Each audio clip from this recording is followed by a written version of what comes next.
speaking of writing book, I really want to know what does the future hold for you? I know you're going to continue doing what you're doing right now because I can hear the passion in your voice, and I'm on board. And again, I'm going to hold you to it. You said it.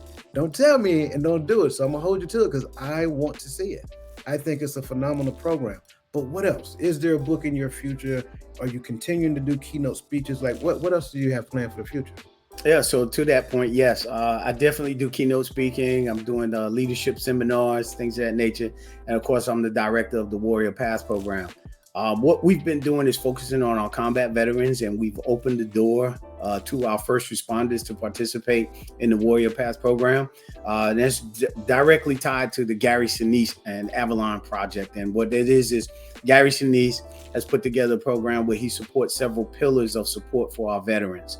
One of those, of course, is substance abuse. And so there's different locations that somebody who is struggling with alcohol or drug abuse or something along those lines, they could attend places such as the Warrior Heart, which is in Texas, and as well as New England. There's the traumatic brain injury at the Shepherd Center out there in Texas, in Atlanta. Matter of fact, in your state, in Atlanta.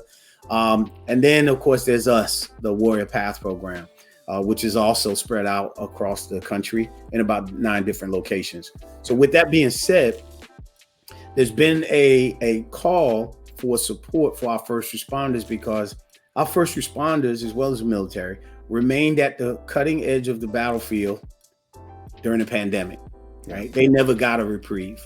Yeah. And so we are starting to recognize across the society, local municipalities, federal and state, that our first responders are coming out of the pandemic finally, right? The rest of the world has taken the mask off and have gotten out and started to live. But our first responders continued through that whole time period. And so they struggled to really deal with that whole thing. And now the expectation is like, well, everything's back to normal. Why aren't you back to normal?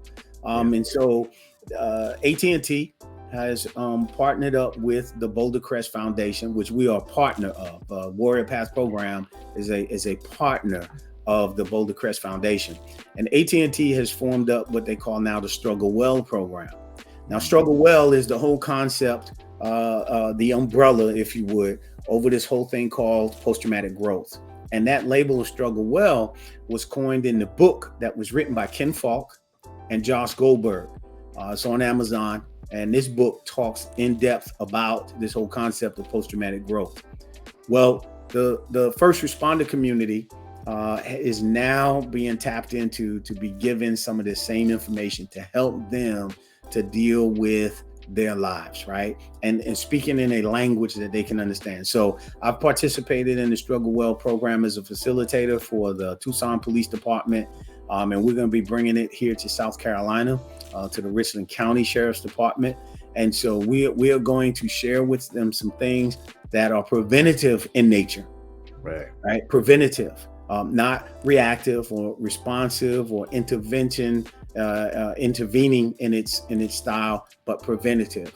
In other words, whether they're a rookie who just started wearing the badge, or working 911 dispatch, or watching body cam footage all day, or you name it, right? Or someone who is at the pinnacle of their career, about to hang up the uniform, no longer serve their communities as a first responder.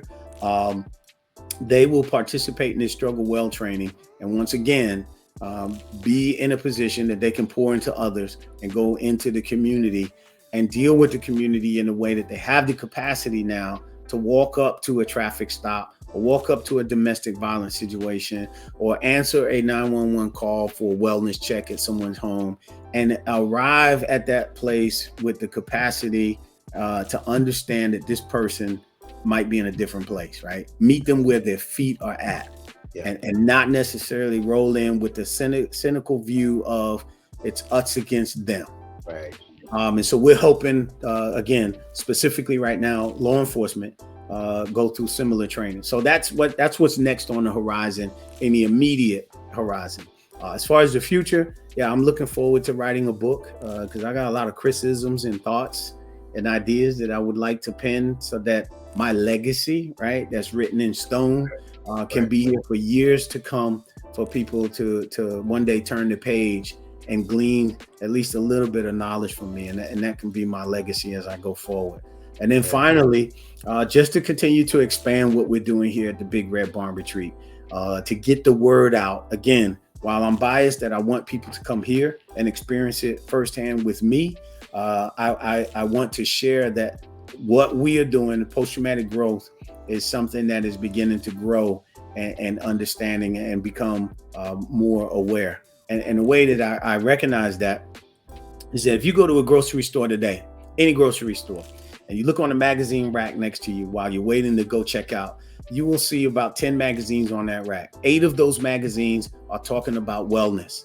Yep. Whether they're talking about mental wellness, mindfulness, yoga, or something. There's about 8 magazines on that rack that will have something that's attributing to this thing that for years we called alternative medicine, but it is now becoming mainstream. Absolutely. Right? That's a signal, right? That we are beginning to communicate on the same frequency. And that frequency is that we need to take care of ourselves, right?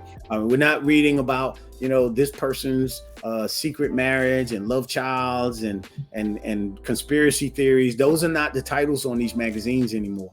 They're not as prevalent.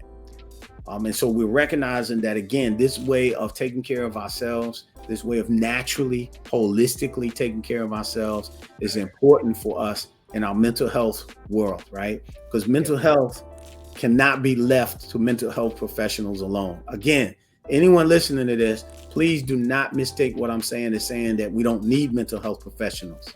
What I'm saying is we cannot leave our mental health up to them alone, because tribally speaking, mental health has been helped by our families, our friends, our co-workers, even our clergy, right? People in our tribe, if you would. Right. Yeah.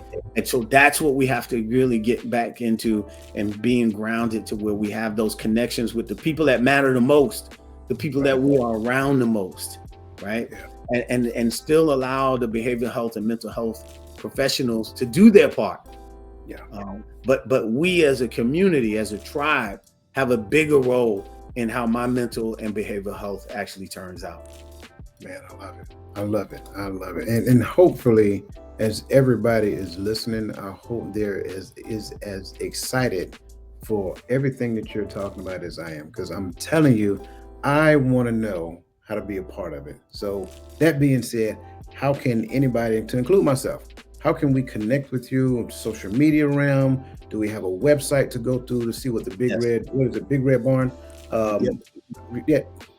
Invite us into your world, sir. Yes. Yeah, it's the Big Red Barn Retreat. There's on Facebook, LinkedIn, and again, it's the Big Red Barn Retreat. There's several other Big Red Barns out there.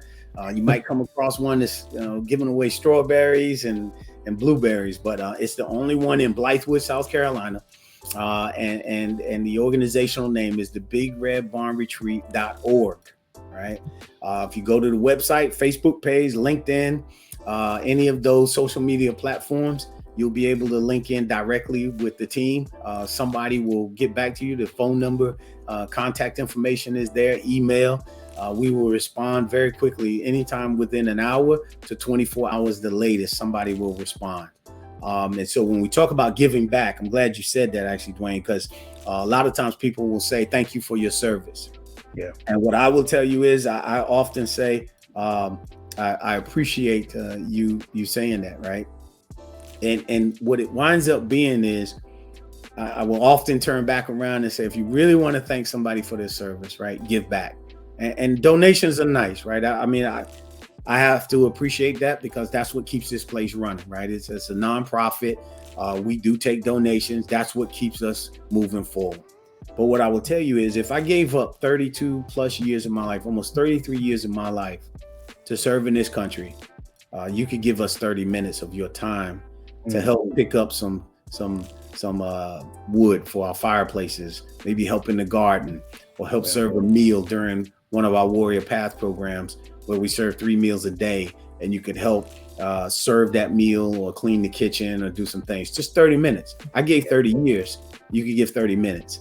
And so that's what I share with people when they say, thank you for your service. I appreciate them acknowledging that. But more importantly, there's an opportunity for you to be able to give back as well, right? And that's what really helps. As far as networking, by all means, if someone is listening to this and they are involved in a similar professional or livelihood of giving back, while the curriculum of the Warrior PATHH program is one that is by design, is proprietary, I don't have the flexibility to insert somebody who says, hey, I have these essential oils, or I have this, and I love all of the ideas in the entrepreneurial approach to giving back to our veteran and first responder community. I don't have the liberty of inserting that into the program.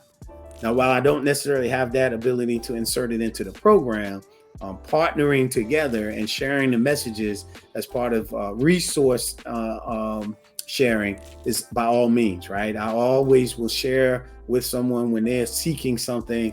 I may not have that here as a resource, but I know where you can find that and someone you can contact to seek that out. So that opportunity is there all day to be able to share and cross-reference and what we do. Definitely. I love it. I love it. Thank you for sharing that with us. Chris, you gave us so much. I mean, I don't even know where to start. The plethora of stuff that you gave us. And man, before I move any further, I just want to say thank you for all of that. But I need one more nugget. I need another criticism, man. Give me something big before I let you go.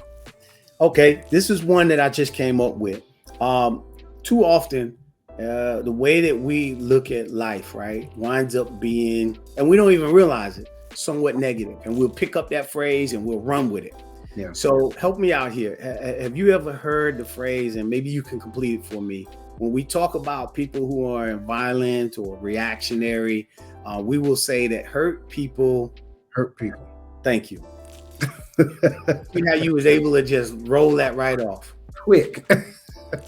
And that's negative in connotation. And we say that, oh man, hurt people. We mean well by that because we want to say change, right? Be better, do better, right? Well, how about this? Helped people help people. I like that. Right? Just change that perspective, right? We get it. Hurt people.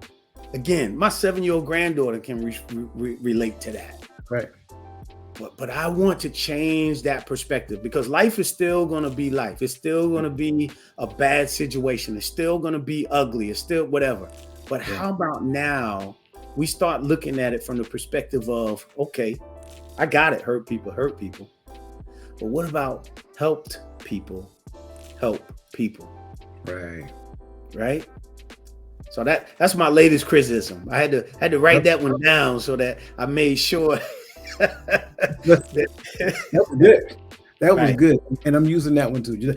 You need to let me know two things. First and foremost, when you patent some of these phrases too, I can't use them anymore.